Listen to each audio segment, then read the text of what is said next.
Hello viewers, நான் காதல் நியூப்ரமோ முரளிகிருஷ்ணா கிட்ட பேசிட்டு பார்த்துட்டு ரொம்பவே கோவப்படுறாங்க. ராகவ் வந்துட்டு உடனே அபிக்கிட்டங்க பார், இதுக்காக அந்த முரளிக்கு இப்படி பேசிட்டு இருக்காண்டாங்க. நான் ஒன்றும் பேசலையா, அவனாக தான் வந்து பேசினான்றாங்க. அவன் வந்து பேசினதுக்கு நான் என்ன பண்ண முடியும்? அவன் பேசினாலும் நீ அவாய்ட் பண்ணிட்டு போயிருக்கணுன்றாங்க. ஐயோ கடவுளே, எனக்கு இந்த அளவுக்கு நீங்கள் டார்ச்சர் பண்ணிக்கிட்டு இருக்கீங்கன்றாங்க. இங்கே பாருங்க, நானும் பார்த்துக்கிட்டு தான் இருக்கேன். ஒவ்வொரு முடியும் நீங்கள் என்னை ரொம்பவே மேலே கஷ்டப்படுத்திக்கிட்டு இருக்கீங்கன்றாங்க.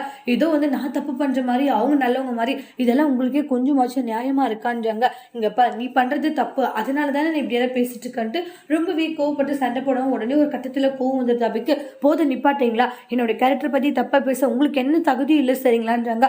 நானும் போனா போட்டேன்னு எதுவும் பேசாத இருந்தா நீங்கள் ரொம்ப ஓவராக தான் போய்கிட்டு இருக்கீங்கன்றாங்க. என்னோட விஷயத்தில் தலையிட நீங்கள் யாரு? எனக்கு நீங்கள் புருஷனே இல்லை, இன்னும் கொஞ்ச நாள் பிரிய போகிறோம்ல, அதனால எனக்கு இந்த இப்படி இருக்கணும் அப்படி இருக்கணும்ட்டு ரூல்ஸ் போடுற தகுதி உங்களுக்கு இல்லை. இப்படியெல்லாம் சொல்லிட்டு இருந்தீங்க, நான் இப்போவே உண்மையை சொல்லிட்டு இந்த வீட்டை விட்டு போயிடுவேன்ட்டு அந்த இடத்துல வந்து சவால் விட்டு மிரட்டிட்டு போயிடுறாங்க ராகவ அபி. இதனால ராகவ் ரொம்ப டென்ஷன் ஆகுறாங்க. அதோடு இந்த ப்ரமோவை முடிச்சிருக்காங்க. இனி வரக்கூடிய எபிசோட்ல என்ன மாதிரி ஒரு டோஸ்ட் வரப்போகுதுன்ட்டு வெயிட் பண்ணி பார்க்கலாம். தேங்க்யூ.